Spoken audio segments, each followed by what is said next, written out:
right here. Hi there. Welcome to Confessions of a Stenographer, where we are focusing on all things steno and the state of our profession. Good evening. I am your host, Shaunise, founder of Steno in the City, founder of this podcast, and founder of Steno Experience. We are going live here today in Las Vegas, Nevada at the NCRA annual convention opening reception in 2021. And right now I have my friend and colleague Shacara Mapp, who has just done some amazing things. If you haven't had an opportunity to check out her article in the JCR, if you haven't had a chance to catch her article in the JCR, it was in the JCR last month. Shacara, how are you doing? I'm doing awesome. Good. So, tell the people, for those who do not know, what did you do a few months ago? I almost drove myself crazy. I passed 6 tests in 6 weeks and became an official federal court reporter. Name your certs. Michigan CSR, RPR, CRR, FCRR, and 2 legs into the RMR. I still have my Q&A. Awesome. I am extremely proud. And you are now working where? Because you're no longer a freelancer. Something else wonderful happened. What happened? So I'm an official in the Eastern District of Michigan. I am still a freelancer in the evenings, and I'm still teaching and doing CART if it's available. I don't want to let anything go yet. But yes, the officialship is definitely new for me. Right. You are now federal. How does it feel to be a federal court reporter? I love it. I will say it's definitely an adjustment. It is an adjustment because I'm not used to having a strict time, strict schedule, requested vacation. But I love the people I work with. They welcome me with open arms, and everyone's been so helpful. The work is a lot slower than I'm used to because the courts are still kind of closed. So I'm just ready for it to pick up, and I'm ready for the challenge when it does. Awesome. Also, this is your first year at any NCRA national. Yes!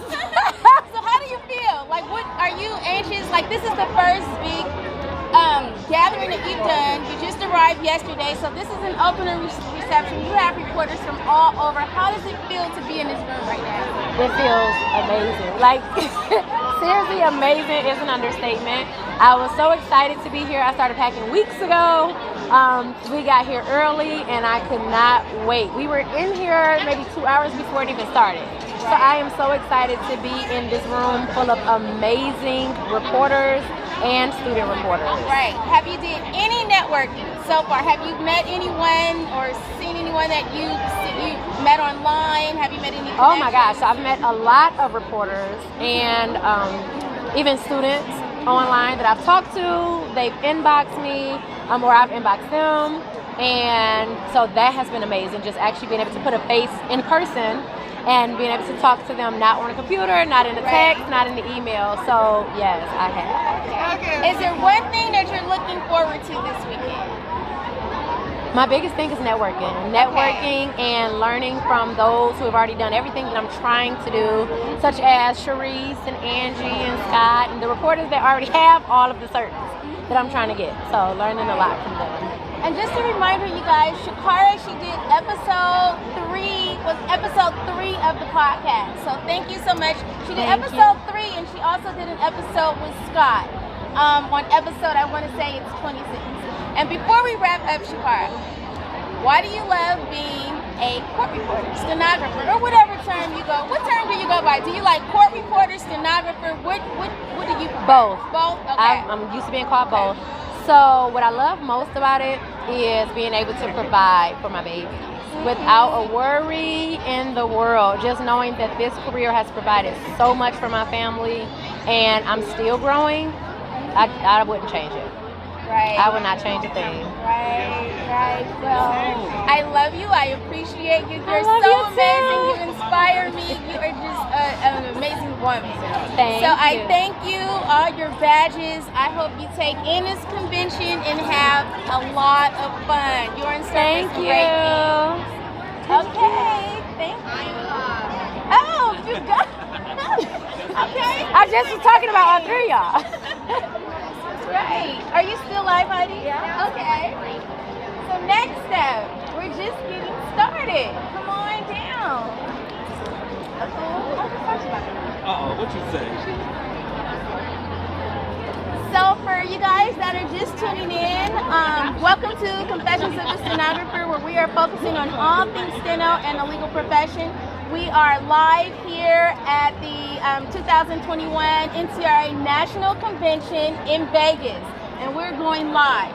Right now we have Charisse Kitt, who did episode, do you remember your episode number that you did on the podcast? No, but I want to say it was 20-something. Yeah, so this lady right here, and I hope I don't get emotional, but I have some things to say regarding this lady. Okay, so Charisse, how many years have you, first state your name, where you're from. Okay, my name is Charisse Kitt, and I live in New Jersey, but I'm from New York, Harlem. I have been a court reporter for 28 years. I just made 28 years this past May. Woo-hoo. Never thought I would get there, but I am an official with the New York State Supreme Court Civil Division, which is one of the busiest courts in the United States. Awesome. So, how many conventions have you attended? Do you contend consistently every year? So I would say from 2013, I've consistently come, except I did miss Colorado. That's the only one that I've missed since 2013. Previous to that... Before you do that, let me just say that while we're on Colorado. For those that set out on Colorado, because again, I was going to sit out on Colorado, but since I was working with student committees, I knew I had, and that was one of the best conventions. Denver, Colorado was amazing. So, yeah, so back to that. Yes, I can't even remember exactly why I had to miss it. It wasn't one of my conventions that I was like, oh yeah, I must go. But I did want to go, but there was a reason why I missed it. I can't remember now exactly. And I was just like, okay, I have to sit this one out. Definitely would want to try to go the next time that they're in Colorado. But previous to that, I attended conventions periodically, like if they were in a state that I wanted to be in, like if they were in New York, Philadelphia, kind of Georgia, like those kind of states. Previous to that, I've attended those. So, I mean, I've been a NCRA member for 28 years, actually, since maybe almost 30 years, actually, because I became a member while I was in school, and I've been out of school for over 30 years now. Is membership important to you? On a national and state level, would you advise being a member of your state and national association? Yes, I would. Especially because of the recognition that you can receive from being a member of any state or national association where you are able to become certified. Certification is very important in this field for anyone to have that recognition. Your certifications speak volumes as to who you are when they receive your resume before you even walk through the door. So I do definitely suggest that people get involved in their state and their national association. And it's also a protected. People don't realize what the associations do behind the scenes for court reporting and court reporters. We just think like, oh, they're taking our money, the costs and everything like that. But in any profession, there are certifications. Well, not certifications, I'm sorry. There are associations that come with a career and that come with a profession. So it's not just us. We're talking, for doctors and attorneys and things like that. They all have their associations that they are members of, that back them, that, create jobs, opportunities, certifications, continuing education, and things like that. So, we are on the topic of certification, right? Because certs matter, right? Yes. Certs definitely matter. Those do matter, yes. During the pandemic, you did something that was so amazing. Tell the people what you did during the pandemic, and why did you do it? Okay, so before the pandemic, I had certifications. I had my CRI, which is the certified reporter instructor. I had my CSR in New York, which is the certified shorthand reporter. and I have one in Georgia that's inactive now. That's a long story. Then I had my RPR and my RMR, and I also had my federal real-time certification. So during the pandemic, you know, it's like, okay, like, what can I accomplish now? You know, you have all these letters behind your name, and I must say, as a side note, that when I give my business card to attorneys, although they don't know what those certifications mean, I have had many attorneys say, wow, like, you must be really important.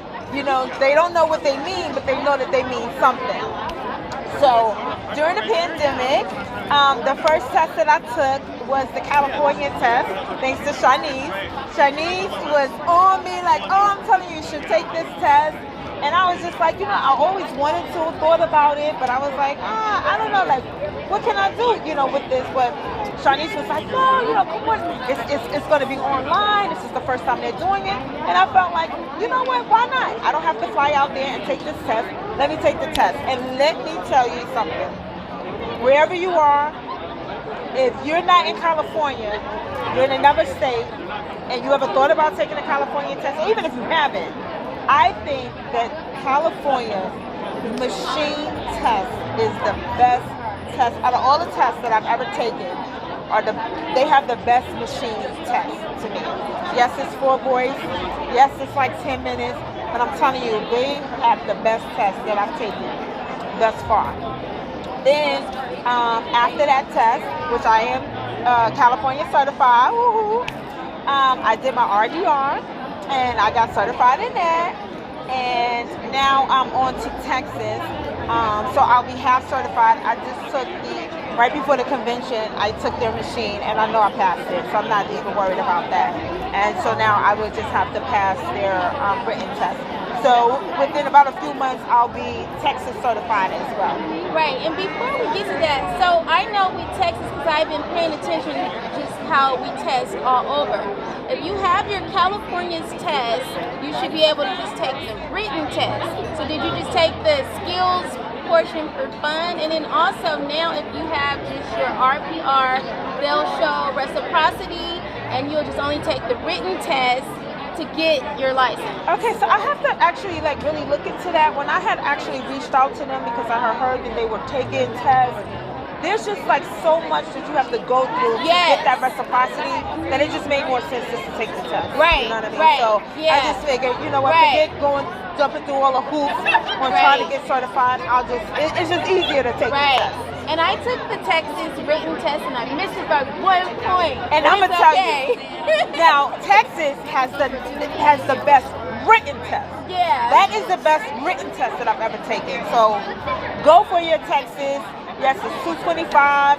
It's all in one sitting, but it is so doable. I know I'm a quote speed writer because I have my RMR, but I didn't find that test to be hard at all. I'm not downplaying NCRA, Texas. Don't get me wrong. I'm just saying that I just kind of feel like it is very doable, and you know, whatever you put your mind to, you can do it. So go get certified in these other states, especially since the pandemic. If they didn't teach you anything, you can now work in any state because we're remote. So you can live wherever and work wherever, where you can increase your income. If you're living in a state that you're not making as much money, now you can work in California, I can work in Texas, I can work in Jersey, I can work in, Georgia. But so, you want to create options, and that's what I did for myself. Even though I'm an official, so I don't do any freelance, but I have these certifications and these licenses, so when I go to retire, or if I ever think about leaving the court system, I can go anywhere and work. Awesome, so amazing. So, and I'm going to try my best not to get emotional. Let me just get the strength to say all of this. So, as some of you know, tomorrow we will be doing a students' lunch where we will lunch with students that do not have a lunch buddy. We have students that attend this convention where they attend alone, they don't know anyone, introverts, nothing about networking, and it's an uneasy feeling. And I'm saying that because it was me, right? I was that student that came to the convention. I didn't have any lunch plans. I was just going to go and have lunch in my car because I didn't know anyone. It felt like that first day of school. And Okay. I miss So Shaunise. wait, Okay. I'm Oh, not, nothing to do I'm with not, Shaunise. I'm Okay, not, because I'm sorry. strong and I can do this. So I was getting ready to go to my car and have lunch, and then here comes Charisse. And she's just, oh, you're a student. So would you like to have lunch with me and and that was just like the best. Don't make me cry, come on. So thank you. So since she did that for me, that's why I'm doing it for the students tomorrow. So thank you. Paying it forward, thank you. All right. So when I do things from my heart and trying to bring people together, especially in this field. When I came into this field, I'm gonna tell you, although I have all of these certifications behind my name, I was a struggling reporter. A lot of people don't know this. Well, they kind of know now because I did say it in the last podcast that I was a high school dropout. I had a child in my teens. I didn't know where I was going with what I wanted to be in life. My mother introduced me into court reporting. And although once I finished court reporting, schooling really wasn't done for me because I lacked education. And it was such a struggle for me. And it was, do or die, sink or swim. And at that time, when I graduated in 1993, I didn't really have a mentor. There wasn't anybody at that time that took me under their wing. And so it was very, very difficult for me. And only by the grace of God, I stuck with it because I saw so many people leave this field at that time, but this was all I knew, and I just kept feeling like if I just keep pushing and keep trying, I'll get it. I went back to, not back to school, but I started studying again, and I'll never forget, I made an affirmation one day that once I reach the height of my career, that I was going to look after everyone else that came behind me, that I was going to be that person to take them under my wing, to show them the ropes, so to speak, to help anybody, because I didn't want anybody else to struggle the way that I did and become discouraged. And so, when I would go to conventions, especially students, I don't know why, but I gravitate to a student, and it's just like, hey, how you doing? Because I like to encourage people. And so, it was all about encouragement for me. And, come and meet these other reporters. And, just connecting. That's one of the things that you get out of going to the conventions, is that you meet people from all different states. And so you get a plethora of information from different states and things like that. And so, at the time when I did it for Shaunise, it was just out of the goodness and kindness of my heart, and like, come on, girl, let's go. And now she has, let me tell you something, I'm so proud of Shaunise. On that day, she was a shy young girl, and it was like, come out to lunch with us and look at what she has done. She promotes Sit on the City, she does the podcast, she does so much for this field. She has a great love and passion for the field. I am so very, very proud of you. I'm proud to know you. I'm proud to be in your company, and she is a prime example of what you can do coming into this field, and when you put your mind to something and developing it and just soaring. And I'm just so very proud of you. Thank you. Well, I want to thank you for doing this. One last thing. Are you attending the gala? Yes, I should be attending the gala. Okay. And one last thing. In three as an words. attorney, you should, well, we're not an attorney, but in court reporting, you should never say one last thing, because when an attorney say one last question, it's usually 10 or 20 more questions. So never say one last thing, one last question, because it's never the last question. Okay. So here we are. We're going to wrap up. Okay. So if you can describe this profession in 3 words, what would it be? I would describe it as very fulfilling.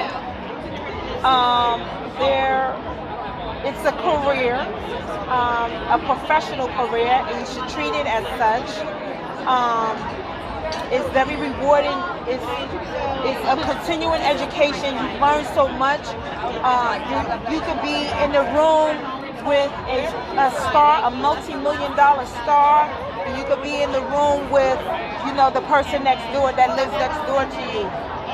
You can report in your state, or you can be overseas, reporting. You can be reporting the news, the Oscars. Like, it's so much that you can do with this career, and it's a great career. Don't ever let anybody tell you differently. Don't ever let anybody tell you that we're dying, that we're fading away, because we are not. We are stronger and more important than ever. We are not going away. We're doing more different things. Even if you live in a state where they may have done away with court official reporters, there's so much more that you can do. You don't have to be an official. You could be a captioner. You could be a cart provider. There's just so much more. So I'm here to tell you that I've been in this field for over 28 years. When I came into it, they talked about tape recorders and things taking over, and I'm still here, and I know that it's going to be here until the day that I leave this earth. So if you are discouraged, I'm here to encourage you to keep pushing, keep writing. You can do it. Awesome. Charisse, I want you to go and enjoy your colleagues, and I am going to catch up with you later. Thank you so much. Thank you for having me. I really enjoyed this, and I hope that you all enjoyed this as well. Bye.